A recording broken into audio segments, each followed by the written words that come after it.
Over the last 3 years, VICI Properties has been one of the fastest growing and most popular REITs in the dividend investing community. During the 2022 stock market crash, the stock was still up 22%, and even during the 2020 pandemic, the stock was one of the only REITs to still grow and pay their dividend. VICI owns a good portion of the Las Vegas Strip, one of the most attractive tourist destinations in the entire country. They own some of the highest quality properties in the world across the country and North America. So today we're going to be going over everything you need to know before buying VICI Properties. And before we get into the stock review, it took me a lot of time to make this video. It would mean a lot if you could help me reach my goal of 1,000 subscribers by subscribing right now. While you're at it, let me know in the comment section if you own VICI and how much you're up right now in the position. With all that said, make sure to smash the like button, join the Discord link in the description, and of course, roll the intro. I like money.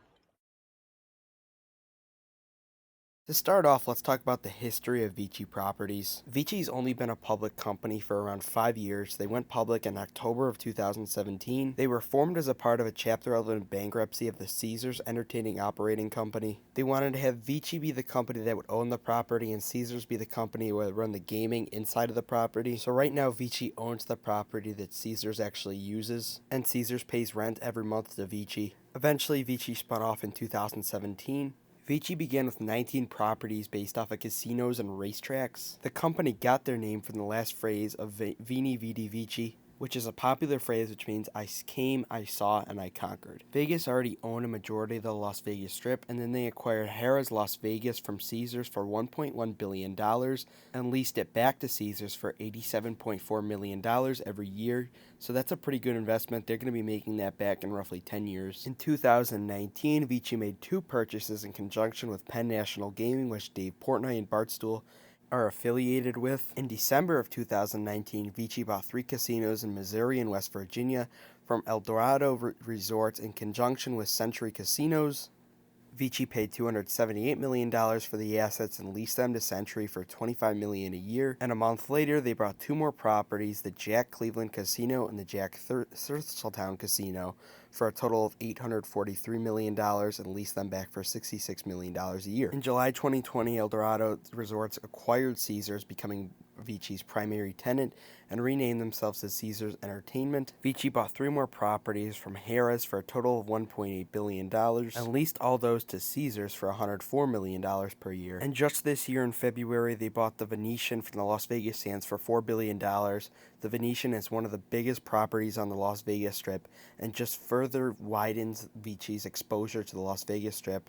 So let's talk about VICI's business today. Today they own 49 top gaming facilities and 124 million square feet. As I mentioned earlier, a good chunk of their properties are on the Las Vegas Strip, one of the top tourist destinations in the world. Right now, also, Vegas has a lot of demand and a lot of people moving from California and other parts of the country. So as Vegas and Nevada grows as a state, VICI is also going to benefit from that as well. VICI is also becoming worldwide, as some would say, as they just purchased properties in Canada and plan to purchase more properties across the world. In April, VICI just closed on a deal to buy MGM Growth properties. This increases VICI's diversification, which was a big issue for investors, as some would say that they were too heavily concentrated in the Las Vegas Strip. MGM owns iconic properties like the Bellagio, Aria, MGM Grand, the Delano Park MGM, the Signature at MGM Grand, Mandalay Bay, Delano Las Vegas again, New York, New York. They also own many U.S. resorts such as the Bow Ridge, Gold Strike, Borgata, Empire City Casino, MGM Grand Detroit. This is an amazing acquisition for VICI because they get a lot more diversification across the world with some of these MGM properties. Along with that, they also get more of a chunk of the Las Vegas Strip, which in my opinion creates a monopoly effect, which is what I want in my portfolio. As I mentioned earlier, lots of new people are moving to Vegas from California, and the demand is through the roof right now, so this is obviously going to translate for good business for VICI properties. Another very, very important thing to know when you invest in VICI is when you invest in VICI, you're buying the real estate. You aren't buying the actual gaming businesses that VICI's tenants are, like, for example, Caesars. So VICI is not impacted if Caesars does amazing or if they do terrible. As long as Caesars keeps paying VICI rent, there is no issue whatsoever. This goes the same with all the other tenants for VICI and is a crucial thing to understand before you invest in them. It's also important to look at VICI's performance during the 2020 pandemic, as that was a very tough time for REITs. Here you guys can see the 2020 AFFO per share growth, which is a growth indicator for REITs. You can see VICI came out with 10.8% growth, when many other REITs had very slow growth or lost growth as well. You can see some popular REITs like Store Capital and WP Carey actually lost 5.2 for WP Carey and minus 8% for Store. You can see how strong of an indicator and how strong VICI's tenants are compared to some of the other REITs here. VICI has some of the highest quality and best tenants amongst REITs in my opinion. VICI collected 100% of rent during COVID, which is just incredible. While many other REITs struggled during COVID, VICI thrived and they actually grew their dividend 11% during the pandemic. Not only does this show confidence from their board that they can get through any adversity, but it also gives me confidence as a shareholder. Now let's talk more about the board. The head of the board, of course, is the CEO, Ed Patoniak. Ed Patoniak is one of my favorite CEOs right now. He's very transparent, always very positive about VICI's future, and always very optimistic. He even goes on YouTube channels to do interviews. Here's a clip of Ed Patoniak actually talking, and I think you guys will understand why I like him so much. Your stock's been remarkable, and I think a lot of that has to do with the fact that even though rates have gone up, you have growth. And companies that have growth and income are working. Yeah, exactly right, Jim. And I think we're also helped by the fact that being the biggest real estate owner in the Las Vegas Strip, I think the world knows, as CNBC is helping people understand, the Las Vegas Strip right now is the busiest place on earth, and the outlook for 2023 is just lights out.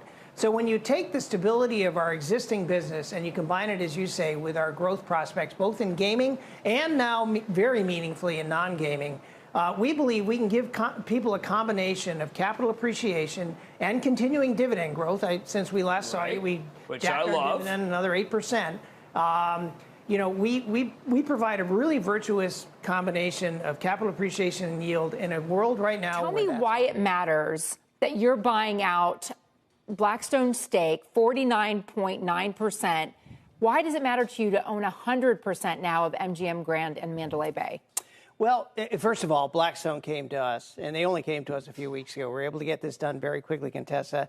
And we were very excited about the opportunity once Blackstone presented it to us because it obviously simplifies our structure, but it gives us total ownership of two of the most iconic assets on the Las Vegas Strip, the MGM Grand and Mandalay Bay, and two really iconic assets at an end of the Strip that's becoming more and more vital.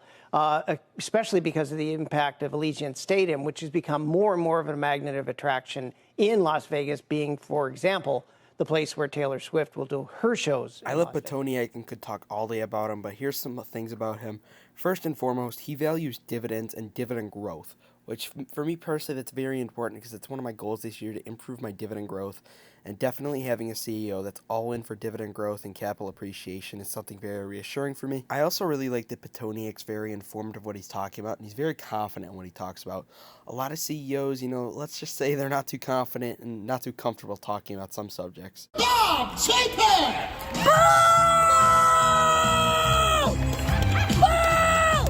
Ed Patoniak served as vice chairman of Realterm, which is a private equity real estate company. From 2006 to 2019, Patoniak served as an independent director at Ritchie Brothers, the world's largest auctioneers of construction equipment. In 2014, Patoniak became managing director of Invest, a publicly listed REIT, and responsible for recapitalizing the REIT and transitioning its management function from an external third-party management model to an internal model. He also served as a director at Regal Lifestyle Communities, which is a retirement real estate company. And then as VICI went public in 2017, Patoniak was named CEO. VICI says that they benefit from Patoniak's previous experience managing REITs and hospitality. Personally, I like Patoniak's confidence, optimism, and commitment to dividend growth. Those are some of my favorite qualities about him, and he's one of my favorite CEOs right now. Now let's take a look at VICI's dividend. Currently, VICI's trading at a 4.85% dividend yield. Obviously, that's a pretty high dividend yield compared to other companies, but for REITs, and right now for VICI, since their stock price is trading up recently, that's actually on the lower side, which is kind of nice to see. But even with that great dividend yield, they're still growing it, which is very important to realize. Right now, their dividend growth rate is 8.7%, which is pretty solid for a REIT. They have a 3-year CAGR of 8.63%, and Seeking Alpha currently doesn't have a 5-year CAGR for them, but if I had to estimate, it would be the 8 to 9 per 10% range, because that's where their dividend increases have been recently. Obviously, very nice to see Patoniak rewarding shareholders with constant dividend increases and a very juicy dividend itself. Currently, VICI's payout ratio is 136%. Don't panic whatsoever when you hear that. REITs have a different payout ratio than regular companies because they're legally obligated to pay out 90% of their profits as a form of a dividend. Right now, their cash payout ratio is 61.47%, which is okay. Their cash flow payout dividend ratio is 93.95%, and their non-GAAP dividend payout ratio is 99.66%. Right now, these numbers are really high because they're acquiring a lot of properties and taking on some debt with that as well. Obviously, the management's top priority right now is getting great quality properties and growing and maintaining that dividend, so I don't think that this dividend is going to be cut, definitely for sure. And especially, they just increased it too, so why would they cut it if they just increased it? Shows confidence from the leadership that they aren't worried about this whatsoever. Next, we're going to take a look at Dividend Analogy's overall spreadsheet on VICI. Make sure to go check out his channel and Patreon, link in the description, if you want to get access to a sheet like this. Right now, we can see on VICI, analysts have a target price of $37.76. Me personally, I'm not huge of looking into analysts and really what they think because a lot of them are medium to short-term minded. We can see VICI has institutional ownership of 98.6%, which is very good. It shows that institutions are very high on this stock. Over the last 1 year, if you would have invested, you'd have a total return of 7.45% and 2-year return of 25.32%, not including dividends. Right now, they have a 2.8% return on assets, a return on equity of 4.5%, and a return on total investment of 8.3%. VICI also has a 35% profit margin, which is relatively good for REITs. And currently, VICI is trading 3.5% under their 30-day moving average, and they are trading right near their 50-day moving average. Their 52-week high is $35.69, and their 52-week low is $26.23. So right now, they're trading about right in the middle. Now, valuation with REITs is different, but me personally, I think that VICI should be trading from around $38 to $45. Again, thank you very much, Dividend Analogy, for allowing me to use his spreadsheet. Go check out his channel and his Patreon, link in the description. Now we're going to take a look at VICI shares outstanding. Typically, with any business or stock that you want to invest in, you want to see shares outstanding going down because that means that they're not diluting you as a shareholder and that you're owning more of the company over time. But with REITs, there's a big difference because they need to keep diluting the shareholder to raise funds to acquire new properties, grow the business, etc. So you can see here that over time, VICI shares do dilute, but that is not a bad thing. Do not think it is a bad thing whatsoever. It is a good thing and a completely normal thing for REITs to do this. Now we're going to take a deeper look into VICI's financials. To start off, we'll go off of revenue. For VICI right now, their revenue has been pretty consistently growing, so that's obviously a positive thing to see. And I expect them to continue this revenue growth into the future. Now we're going to take a look at VICI's free cash flow. Obviously, there's not a data yet because they've only been public for 5 years. But so far, they've had positive free cash flow growth, and I can expect them to continue it. Obviously, if you're going to see dips in the free cash flow in the future because of all the debt that they're going to accumulate because they're going to keep acquiring properties. Here's the earnings per share growth, and over time you can see it goes up, but there have been some downtimes recently. I assume it's because of the debt that they've been accumulating because of the recent property acquisitions. Now let's take a look at VICI's recent quarterly report, which was in September. Their revenue was up year over year 106%, net income up 104% year over year, EPS 21.43% year over year, net profit margin that relatively it stayed the same, operating income 45.87% up year over year, which is just incredible growth to see. Net change in cash, obviously that's going to be down because of the properties that they're acquiring, nothing to be alerted about here. VICI's upcoming earnings report will be on February 24th, and I will be paying close attention to that. Now I want to talk about some possible risks when investing in VICI. First risk is that real estate prices decline. Another risk for VICI is that we go into a recession and that their tenants might not have as much money to pay off rent. Even though I do believe that the tenants that VICI have are very strong and that it's very unlikely for them not to pay rent. Another risk for VICI could be another possible pandemic or fear over another pandemic. If something were ever to happen to Vegas, for example, I don't know, a bomb goes off, it probably wouldn't be the best for VICI as well, considering that a lot of their tenants are in Vegas right now. Even though they are diversifying and over the long term, that might not be as big of an issue for them. And another risk is that they accumulate too much debt. But right now, I think that they're overall fine. So what are my thoughts on VICI in the long term? Right now I do own VICI stock. I own 10.3 shares valued at around $352. I'm in the green on the position right now, and I am looking to buy more in the future. I actually bought some this month. Join the Discord if you do want to see if I do buy any more before the portfolio update next week. The reason I like VICI so much is the growth potential and the two phases of their business. One, I think they can grow their dividend even with that juicy yield right now, and I do think that they can continue to grow their stock price, so I think that's very hard to find in REITs these days. Overall, over the long term, I think VICI will do great. Of course, don't take any of this advice blindly. Make sure to do your own research before investing in any stock. If you made it to this point of the video, I really appreciate it a lot. Thank you so much. Share the video with somebody that you think would find it valuable. If you haven't already, make sure to subscribe. Turn on post notifications. Thank you to Dividend Analogy and Rezy for making this thumbnail.